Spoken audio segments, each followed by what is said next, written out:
Folks, this is the world-famous Kanafa of Akko, and I just have to remind our viewers, Israel is not the place to come if you want to go on a diet. Let's try it. Good. Amazing. Good suggestion, my friend. Amen. Phenomenal. Amen. Tov. Very good. Well, Amit, here we go to the main entry port since how many thousands of years? The port of Akko, been used again and again for sieges, for invasions of this historic city. That's right. As we said before, the port in times of peace is the gate to the Galilee, and in times of war, just the same, the gate to the Galilee.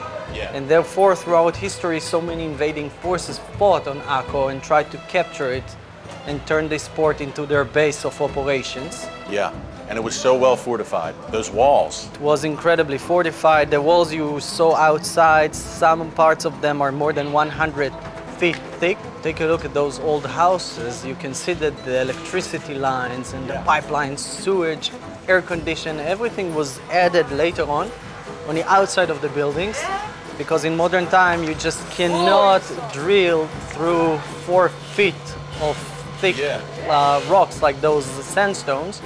So it was all added later. And the city has been destroyed, as you told us early in the show, Amit. So it's amazing they had to kind of build over the history and bring it up to modern times. That's right. Time and again, people kept coming to Akko. Even in the modern periods that Haifa kind of stole the primacy of Akko. Just south of here, Israel's third largest city, Haifa. That's right. Despite that, Akko is still a lively city, and the port that we're about to see in a minute is still an attraction to many people from all over the world. You know, Amit, they say you can't keep a good man down, well, you can't keep a good city down, and so many have come through Akko again. It's been destroyed. It's been a pile of rubble at one point, but now look at it. In 2017, thriving once again, just like the land of Israel's thriving once again. That's right. Just look at all the beautiful renovations they're going to do at a beautiful square over here.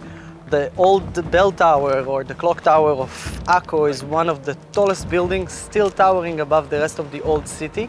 And it's actually a sister tower or a brother tower of the one in Jaffa, next to Tel Aviv. A bit taller than that. The symbol of the Turkish Ottoman Empire is still over there. And behind it, a whole compound incredibly well preserved that is, according to the plan, going to be a boutique hotel very soon. Wow, that's a good sign, I mean, because I feel like there's so much here in Akko just waiting to be mined and excavated and shown to the world. And finally, the attention of the government is slowly focusing on Akko, and it is slowly going back to its old primacy. It's an exciting time in this city. We're going to go to an exciting place right now, that ancient port. That's right, the ancient port. Let's do it.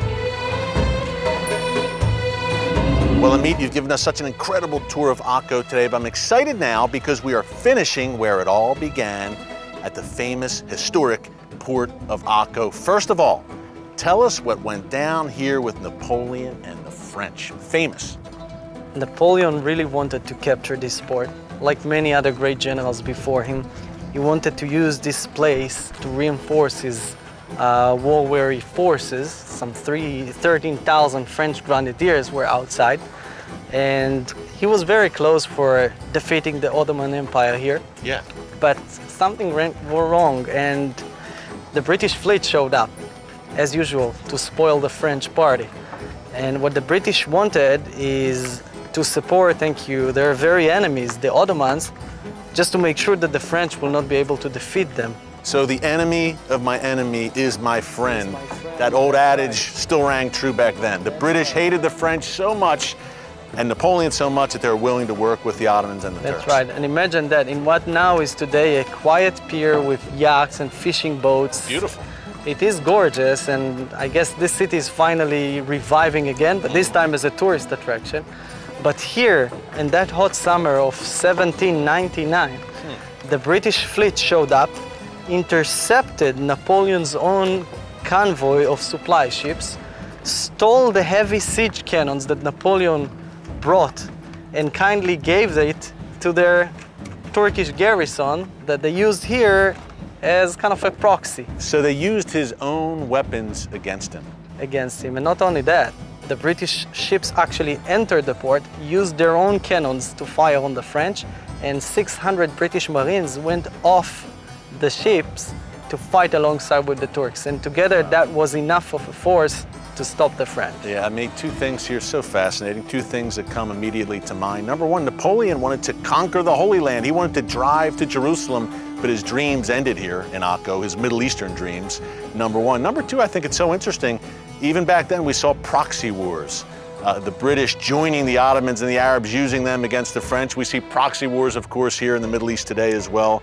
Hey, where we're standing, 5,000 years old, dates back to the Bronze Age. What's next for Akko? I do hope that we will have peace, long-lasting peace in Akko, under the blue and white flag of Israel, a free city for all the religions to come as tourists and visitors and commercials. I hope this is the direction. It's been very quiet for 70 years now, thanks God. Yeah, I hope it will continue. Yeah, and as you said, it's become a tourist attraction, increasingly so. And Amit, we have your website there, folks, on screen. If you want to hook up with Amit here for a great tour here in the land of Israel. You also have a book coming out. Tell us about it. My first book, Echoes of War. It's a book about 50 years to the Six-Day War. We just celebrate the anniversary. That's right. We're in 2017, 50-year anniversary of the reunification of Jerusalem. So folks, check it out, Amazon.com. You also see the link there on your screen. Amit's book coming out this year, 2017. Hey, thank you so much, my friend. Thank you. It was a blast, and we will do it again here in the land of Israel. Amen. Thank you, Amit.